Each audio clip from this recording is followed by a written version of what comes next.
نسيت أرجع بسم الله ولا بركة الله تعالى.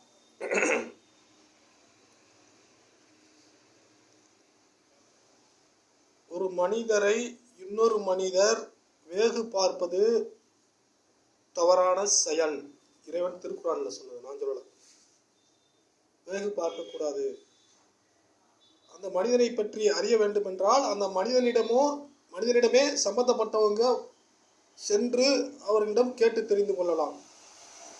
அதுவே சரியானது, அதுவே இறுதியானது, அதுவே உறுதியானது. இப்போ நேற்று தான் நினைக்கிறேன், நேற்று காலையில் நான் அந்த பக்கம் இருந்து வெம்பக்கோட்டை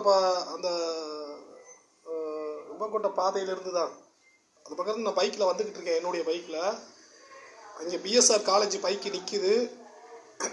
எனக்கு எதிர்த்தே பிஎஸ்ஆர் காலேஜ் பஸ்ஸு நிற்கிது. அங்கே மாணவிகள் அந்த பஸ்ஸில் ஏறிக்கொண்டிருக்கின்றார்கள். நான் அந்த பஸ்ஸை கடந்து வந்து கொண்டிருக்கும் பொழுது எதிரே ஒரு பஸ், கொம்பன் என்ற மோட்டார் பஸ் வந்தது. அது கொம்பன் என்ற வார்த்தை எனக்கு பிடித்த வார்த்தை. அதனால் அதை ரொம்ப உன்னிப்பாக நான் கவனித்து பார்த்தேன். அந்த பஸ் வந்துச்சு. எதுக்கு இந்த இப்படி வேகு பார்க்கணுங்கிறேன். அதுதான் நான் முன்னாடியே சொன்னேன், எனக்கு கால் பண்ணுங்க, என்கிட்ட பேசுங்க. ஏன்னா எல்லாத்தையும் சொல்லிடணும். எல்லாத்தையும் சொல்லி உண்மையாக வாழ்ந்து இந்த உலகத்தை விட்டு பிரிந்து விட வேண்டும் என்பதற்காகத்தான் என்னிடம் பேசுங்கன்னு நான் சொன்னது. கெஞ்சிட்டேன், எவ்வளவு தூரம் கெஞ்ச முடியுமோ அவ்வளோ தூரம் கெஞ்சிட்டேன். அதுக்கு செவி சாய்க்கவில்லை. இதுக்கு நான் பலிகடாவா ஆக முடியாது.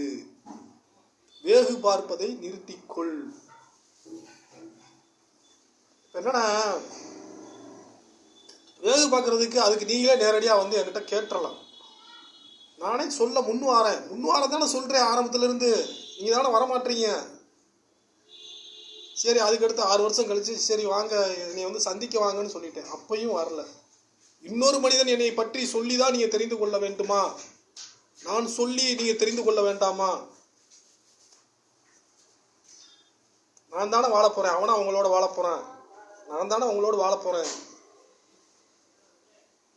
நான் சொல்ல வேண்டாமா? எதையும் நான் சொல்லி நீ தெரிஞ்சுக்கிற வேண்டாமா? இன்னொரு மனிதன் சொல்லி நீ